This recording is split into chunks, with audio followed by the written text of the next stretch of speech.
Welcome to the Sagebrush Trail. Stories of the West, from the frontier to the Yukon. I'm Mardell, reading Crossing the Plains, Days of 57, by William Audley Maxwell. Chapter 10, Challenge to Battle. We divided our long train into two parts, leaving a short space between the sections. Mr. Wood's two wagons headed the forward part. Toward the close of the day, on which this change of arrangement was made, the forward section turned off the road a short distance before stopping to make camp, and the rear section passed slightly beyond the first, left the road and halted, so that a double camp was formed, with the two sections thus placed for the night in relative positions, the reverse of the order they had maintained during the day. At nightfall, when supper was over and everything was at rest, we saw 3 horsemen going westward on the emigrant road. When they were opposite the Maxwell or forward camp, as the train sections had been placed, these men turned from the road and came toward us. We soon recognized them as our late guests on the way, he of the big hat and his 2 companions. Riding into our camp, one of them remarked that they now observed the change made in arrangement of our train, explaining that they had intended to call on the Englishman whose place had been in the lead. They apologized for their mistake. The first speaker added that they had heard it stated that this English gentleman had charged one of their number with being in company with the Indians who killed his wife at the time of the tragedy a few days before. He of the big brown hat then assumed the role of spokesman and said, "I understand that he indicated me by description, and if that man says I was with the Indians who killed his wife, I will kill him. Let him say it, and I will shoot him down like the dog that he is, and I am here to demand of him if he said it." Another of the 3 said in a tone of conciliation, "We are honest men. We came out here from Stockton, California, where we live, to meet the immigrants as they come over from the States. We buy their weak and disabled stock, such as cannot finish the trip to the coast, take the animals on the range we know of, and in the fall, when they're recuperated, we drive them in for the California market." The man under the large hat resumed, "My name is James Tooley. My partners here are 2 brothers named Hawes, and now, if that Englishman or anyone among you says I was with the Indians who killed his wife, I'll shoot him who says it, right here before you all." This was said with much vehemence and punctuated with many oaths. Mr. Drennan of our combined company replied, "If you want to talk like that, go where the man is. We don't want that kind of language used here in the presence of our women and children." Tooley, standing erect, high in his stirrups, drew a large pistol from its holster and swung it above his head. "I will say what I please, where I please, and I don't care who likes it," roared Tooley, waving his pistol in the air. W.J. Van Devere, a young man of the Drennan Company, who had been sitting on a wagon tongue near the speaker, leapt to his feet, with a pistol leveled at the big horseman's head, and with a manner that left no doubt that he meant what he said, shouted, "I'll be damned if you can do that here. Now you put down your gun and go." The muzzle of Van Devere's pistol was within an arm's length of Tooley, aiming steadily at his head. Tooley was yet with pistol in hand, but not quite in position for use of it on his adversary. Van Devere's advantage was slight, but sufficient for the occasion. Tooley's companions did not act, appearing to await his orders, and in the suddenness of this phase of the scene, Tooley found no voice for his commands. Others of our men made ready on the instant, believing that a battle was on. It was averted, however.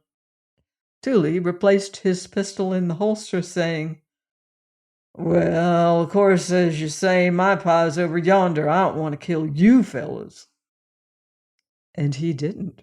The three rode over to the other group of our men, among whom was Mr. Wood. All of these had overheard what had just been said and felt sure they knew what was coming. Mr. Wood, grief-stricken, disabled, stood pale and fearful amongst the party of timid immigrants, all strangers to him. He the only man probably in the camp without a weapon on his person, his torn arm in a sling across his chest. The big fellow made his statement again as he had made it to us, with the same emphatic threat to kill if he could induce Wood or anyone to speak out and affirm the charge of Tooley's complicity with the Indians. Tooley got off his horse and, pistol in hand, walked among the party, many of whom surely did tremble in their boots. He declared as he stalked about that he would shoot the hapless Wood like a dog or anyone who would repeat the charge. There were but a few men in that part of the camp when Tooley commenced the second tirade in the presence of Wood, but soon more came from the other part of the train. Mr. Wood, in a condition as helpless as if with hands and feet bound, realizing his situation and his responsibility, maintained silence, a silence more eloquent than speech. A single word from him in confirmation of the charge he had made would have precipitated a battle, in which he most certainly, and probably others, including some of his benefactors, would have been killed. Then Tooley saw that a goodly number of men had arrived from the other section of the camp and were watching to see what would happen. Some of these viewing the scene with attitude and looks that boded no good for the man who held the center of the arena. Tooley's threatening talk ceased. Still Wood said nothing. In silence, Tooley mounted his horse and with his fellows rode away, leaving the party of immigrants, most of them terror-stricken, some angry, standing dumb, looking at one another and at the retreating three until they went out of sight in the dusk of the desert nightfall. Stood there on the sagebrush sward a tableau of silent dumbfoundedness, for how long none knew, each waiting for something to break the spell. "I feel like a fool," exclaimed Vanderveer. "But," spoke Drennan, the older and more conservative leader of their party, "we couldn't start an open battle with those fellows without some of us being killed. They're gone. We should be glad that they are. It is better to bear the insult than have even one of our people shot." "I'm glad they left no bullets in me. Louis, courtin' down in Tennessee." This paraphrasing of his favorite ditty was, of course, perpetrated by Jack. But we all wished we knew. Was it true that these men were conspirators with the Indians who had been ravaging the emigrant trains? If so, doubtless they would be concerned in other, and possibly much more disastrous assaults, and perhaps soon. If so, who would be the next victims? But Mr. Wood was still too indefinite in his identification of the man Tooley, at least in his statement of it, to clear away all doubt, or even as yet to induce the majority of our men to act on the judgment of some, that we should follow these plainsmen, learn more, and have it out with them. There were many circumstances pointing not only to the connection of these men with the assault on Mr. Wood's family, but to the probability of their having been responsible for the slaughter of the Holloway party. It seemed improbable that there were two bands of Indians operating along that part of the Humboldt River in the looting of emigrant trains. If it could be proved that white men cooperated with the savages in the Wood case, the inference would be strong that the same white men had been accessories in the Holloway massacre.